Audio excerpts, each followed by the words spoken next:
Nomenclature part 2. We're going to start talking about molecular compounds now.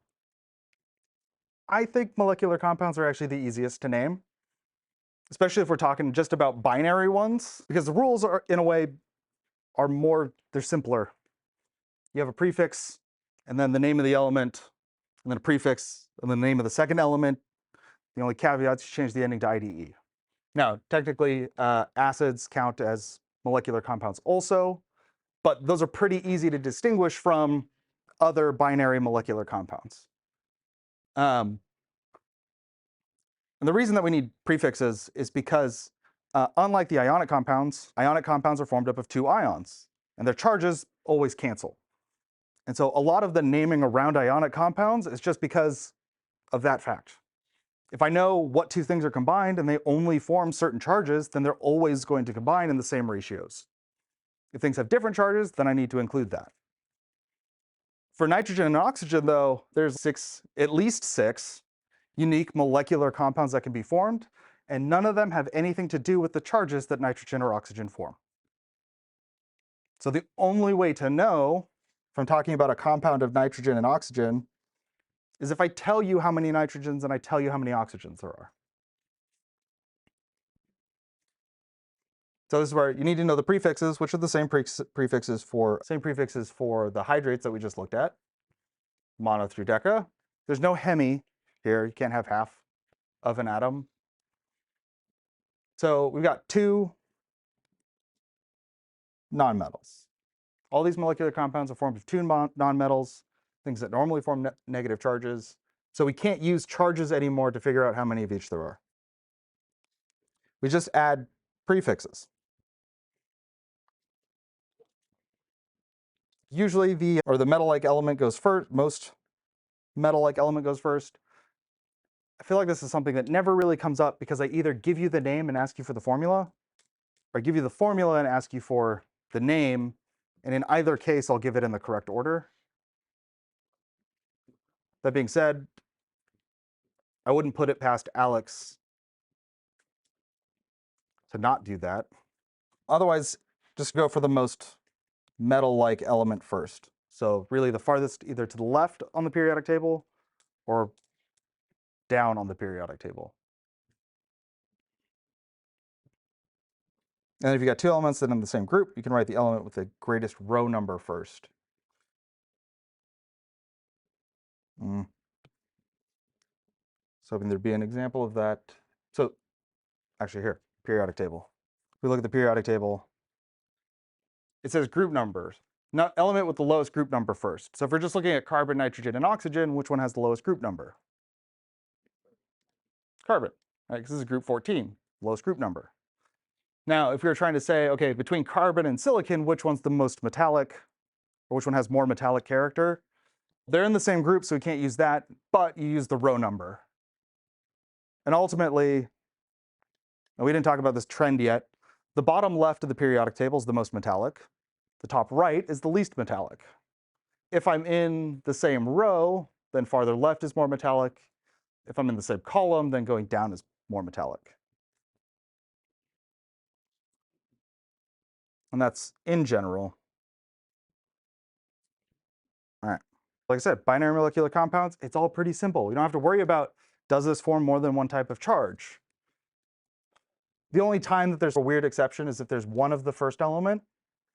Then just like with ones for charges or ones for one of an element in a chemical formula, you leave off the mono. You leave off the one. Something like NO2 is nitrogen dioxide. That being said, mononitrogen dioxide is not wrong. It just feels a little weird. There are some things like water and ammonia that have common names that have just been grandfathered in. You could name those systematically. Yeah. So I think on the pre-lab there was NgO2. I moved that as magnesium dioxide, but perhaps it was wrong and it was magnesium peroxide. So does that still work? Magnesium? Yeah. peroxide?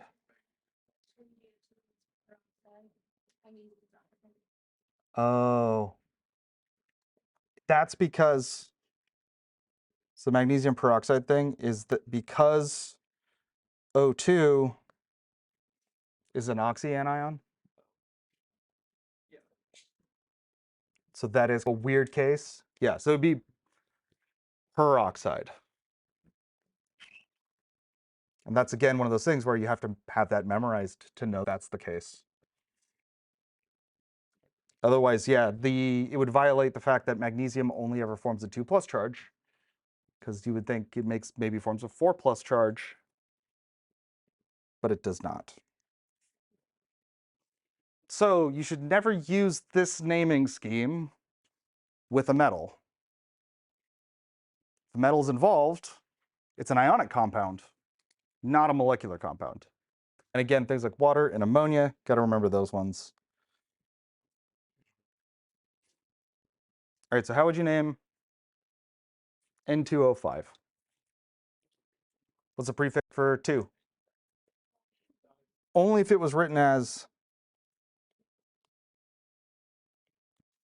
usually be an N2 subscript with the gas, or just N2 by itself. That would just be nitrogen. But here it's part of a compound with more stuff, so we need to say that there's 2 of them. And then for 5, penta, and we change the ending of oxygen to IDE.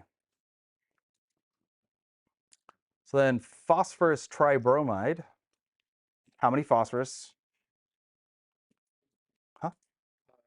Sometimes like Oh, you can drop one of the vowels. Yeah, sometimes if there's 2 vowels next to each other like this. So it could be, this one's not bad, pentoxide's fine. One that usually gets dropped though would be O.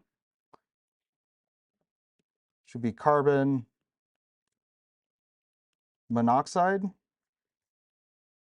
Otherwise it would be monooxide, or it would look like carbon monoxide. because I know that Alex is really picky. Oh, that's good to know. In pentaoxide, would it drop? No, but there's some So you wrote pentoxide instead of pentaoxide?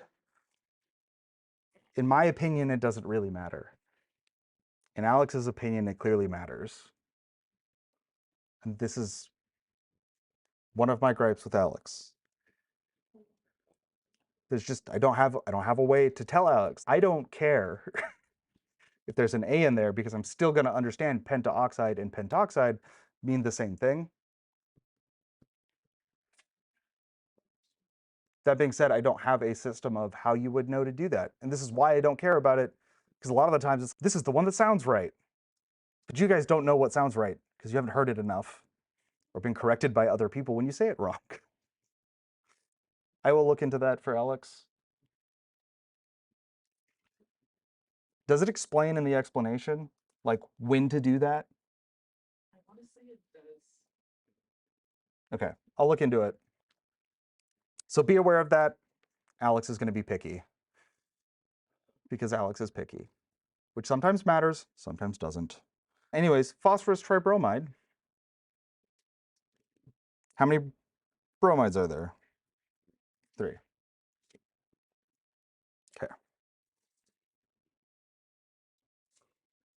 All right, so naming acids. How do you know it's an acid? It starts with hydrogen. If it starts with hydrogen, it's an acid. They're molecular compounds. We'll talk about them more later, but they release hydrogen ions when dissolved in water, as at least one definition of an acid. Almost always, I can't think of an exception where the hydrogen's not written first. HCl's molecular compound, so hydrochloric acid. There's actually a bond between hydrogen and chlorine, but when you add it to water, you get H+ and Cl-. Compound is not considered an acid if it does not dissolve in water, at least using this definition. So they'll always be aqueous. Oh, actually, we're going straight into acids? I thought we were doing more. Oh, no, okay. Just a real brief overview of characteristics of acids. Sour taste, dissolve many metals. The formula generally starts with H. We'll talk about activity series later, which can tell you which metals will dissolve in HCl. Those are generally acids. Okay, so binary acids and oxyacids, and this is another reason where, again, learning all of those oxyacid names is super important, because we need those rules to name them. Binary acids are the easiest. There's also the fewest number of binary acids. And then oxyacids are going to be a hydrogen and an oxyanion. So for naming binary acids, the key thing to look for in the name is that it starts with hydro. Then you change the base name of the nonmetal, change the ending to IC, and then write acid after it. And we need that hydro because it tells you if you're reading the name of a binary acid or an oxyacid, because the oxyacids don't have it. Okay, so binary acid, HF. So it's F is which element? Fluorine. So for naming this as an acid, you tack on the prefix hydro. Oops, not flour. Hydrofluoric acid. You could have hydrochloric, hydrobromic, hydroiodic acid. That's most of them. You could have hydrosulfuric acid. So it starts with hydro, that's how you know it's a binary, which means that it's going to be hydrogen and then sulfur. But how many hydrogens? Why two?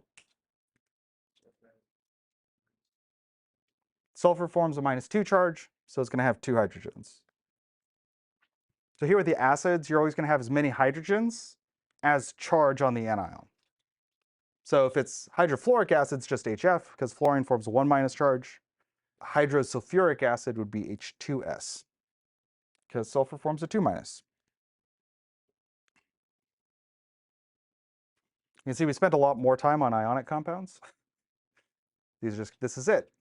For oxyacids, again, like I said, you need to know these endings, ATE, ITE, because when we name them as acids, they change to IC and OUS.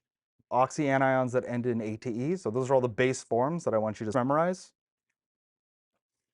I say memorize because at least use the periodic table to figure out what they are.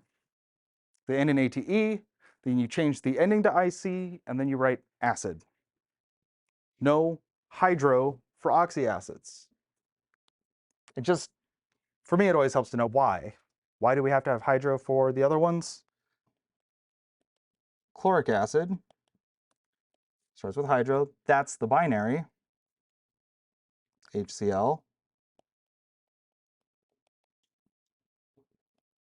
Chloric acid, though, doesn't have hydro, so that's the oxyacid. And this will be HClO3. So the hydro is the thing that tells you oxyacid or binary acid. Okay. So the first thing you should always do is say, what kind of compound is this? So you look first, is there a metal? No. Does it start with hydrogen? Yes. So that means it's an acid. And then you look at the rest of it and say, is it just one other element, or is there also oxygen? In this case, it's also oxygen, so it's an oxyacid. So what's NO2? Nitrate. Because NO3 would be nitrate, so this will be NO2. So this would be, let me write that out first, nitrite. Then that ITE ending we change to OUS. And then add acid at the end. So then perchloric acid, is it a binary acid? No, it doesn't start with hydro. So this first part, the perchlor, you want to take this and you're translating it back into whatever the oxyanion is. What ending do we change into IC? 8. So this is perchlorate. So what's perchlorate? Cl, oops. Yeah, the per means one more oxygen. So ClO4. And what charge does that form? 1 minus, so we have 1 hydrogen. Again, it's going to be a little bit weird because those of you who have lab tonight are doing the nomenclature lab. If you have lab on Wednesday, then you're not going to have the nomenclature lab until next week, Wednesday. It's just the way the schedule worked out. Oh, so going, I guess, the other way, when a name ends in acid, then your formula is going to start with F or H. So you write the formula as if ionic, even though it's molecular, like I just showed you where we took perchloric acid, and we translated the perchloric part to perchlorate, and then that's ClO4 minus, and then we know it's going to have hydrogen, so it's H plus, and that's what, when you're writing it as if it's ionic. Hydro means that it's binary, no prefix, or a per or hypo prefix means it's an oxyacid. And then you're just doing the reverse. Ich and ate, us and ite. Oh, this is a fun one. So think about that first one. Hydrocyanic acid.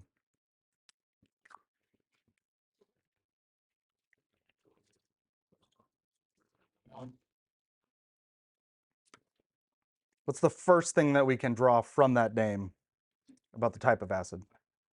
It's binary. So hydro means it's binary. I don't think there's an element on the periodic table that's cyanic.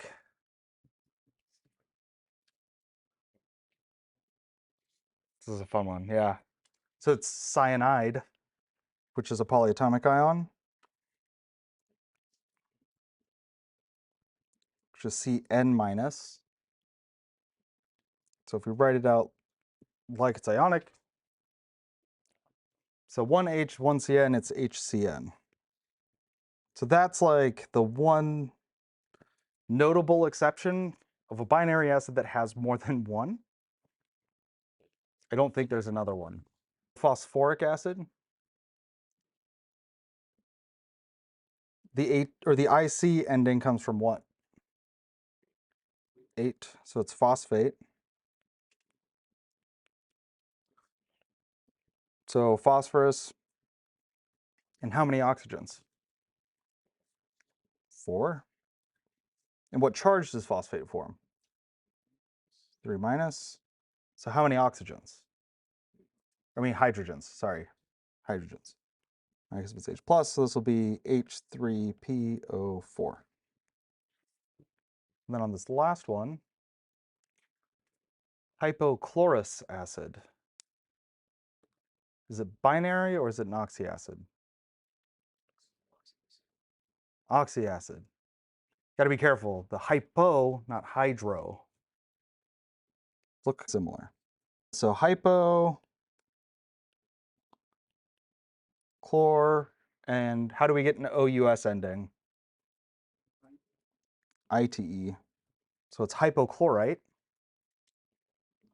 So it's chlorine, and then how many oxygens? 1. Because the base form chlorate would be 3. Ite means we remove 1. Hypo means we remove another, so it's 1 oxygen, 1 minus charge. And then 1 minus charge means 1 hydrogen. Okay. The best overview of all of the rules. Oh, you have a question? Phosphoric acid breaks down. What do you mean by breaks down? Oh, you're thinking carbonate does and sulfate does. Breaks down in reactions usually to form gases. The best overview of all of the nomenclature is a flowchart like this. Because it really is just, and you can even connect all of these at the top as your decision tree. So when you've got something that you're trying to name, you first look and say, okay, is it a metal and a non-metal? No. If it's only non-metals, then it might be molecular, but does it start with hydrogen? If it starts with hydrogen, then it's going to be an acid. And then you can move down the flow tree and ask yourself, is it 2 elements, or does it have an oxyacid? This should be, depending on how your brain works, this is how my brain works.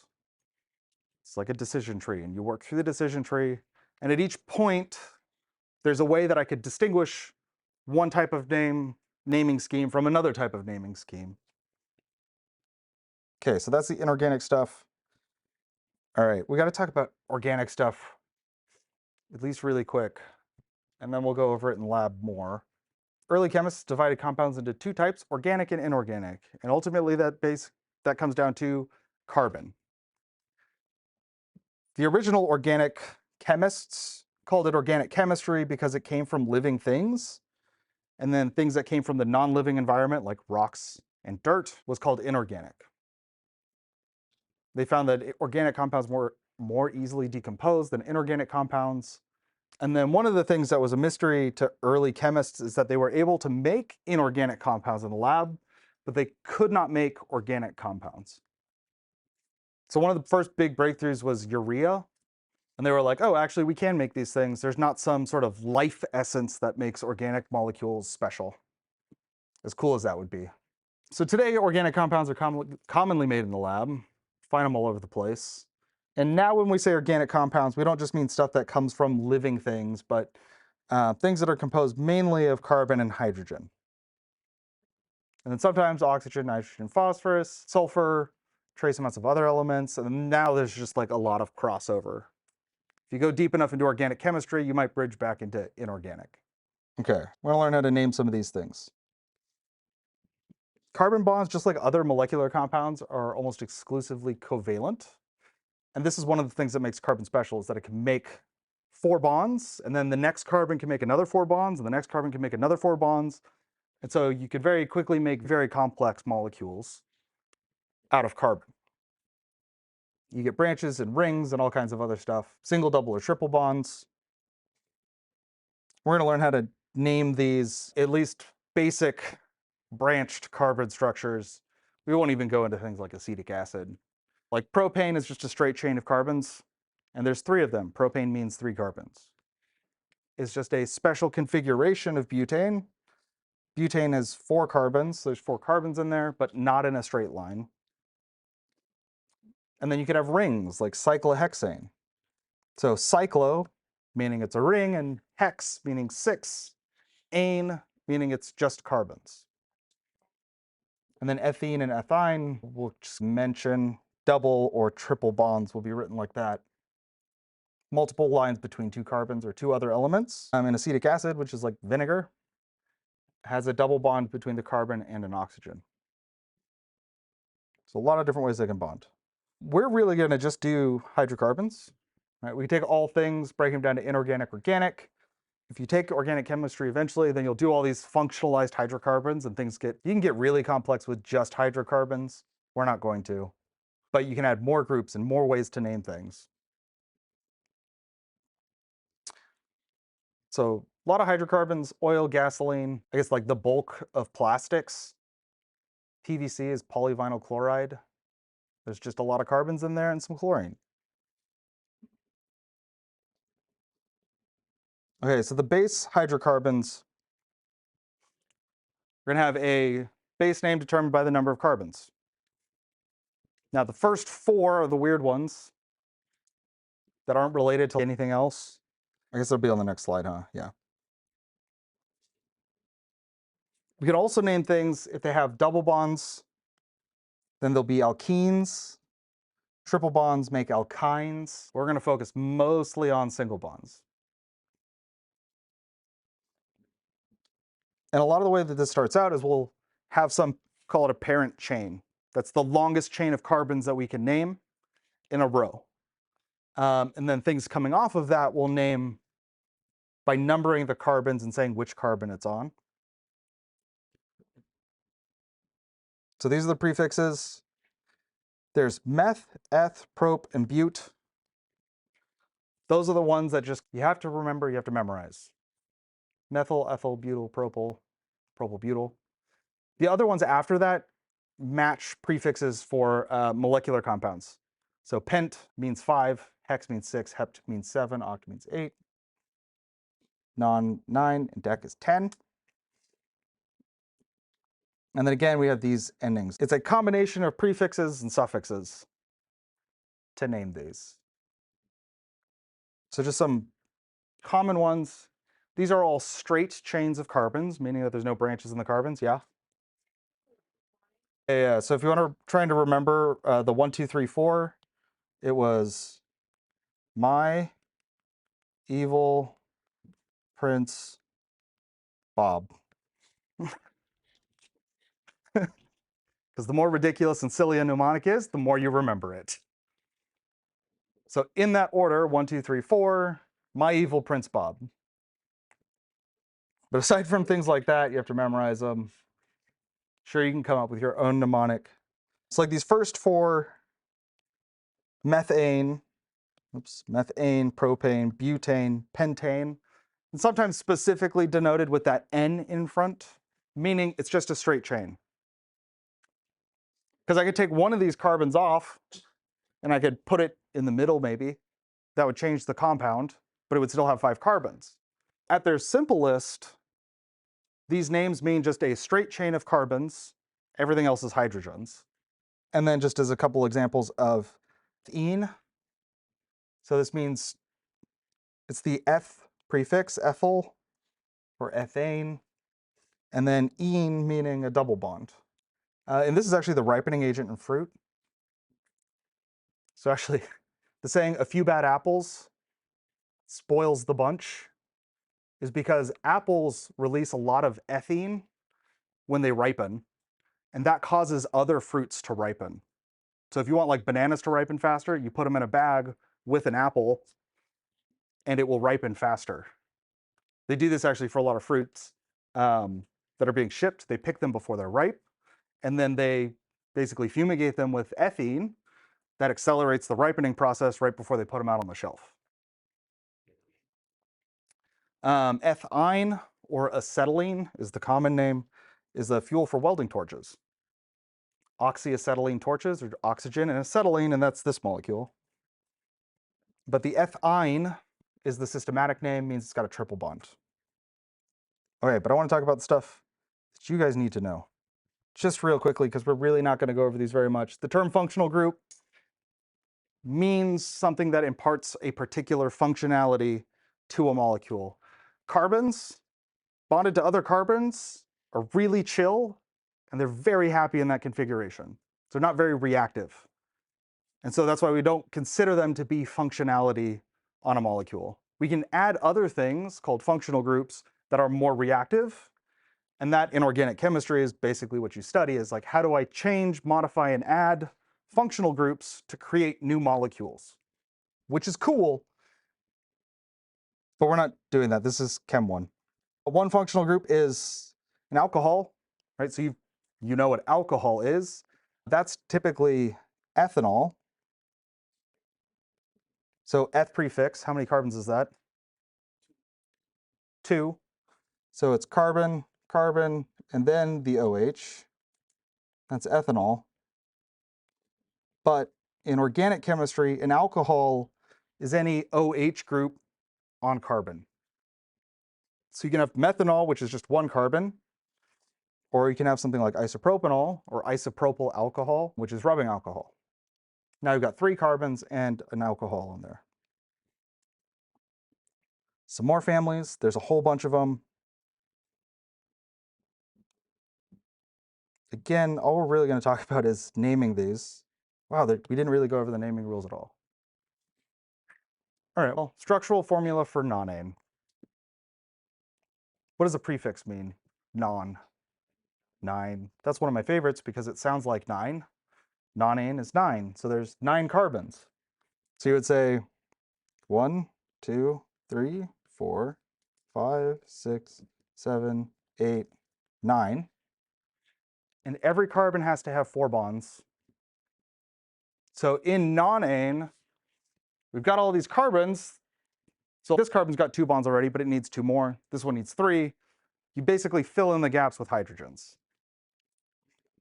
And I'm going to do this to show you how tedious it can be to use expanded formulas for organic chemistry. Oh wait, I can cheat a little bit. Oh, I'm not going to cheat. right? Oh my gosh, there's so many hydrogens. Why do I need to write out every single one? Okay. Most of the time, you do things in what's called line angle formula. And that's where every end of a line and every corner is a carbon and everything else is hydrogen. And it's just implied. So that looks like this. So that's 1, 2, 3, 4, 5, 6, 7, 8, 9. That's done. Ends count as that's a carbon. The other end's a carbon. And then every corner is another carbon. And I could go through and I could write in all the hydrogens, right? But this carbon only has 2 bonds. I didn't draw that it was bonded to anything else. So it has how many hydrogens? 2, just like this one. This and that are the same thing.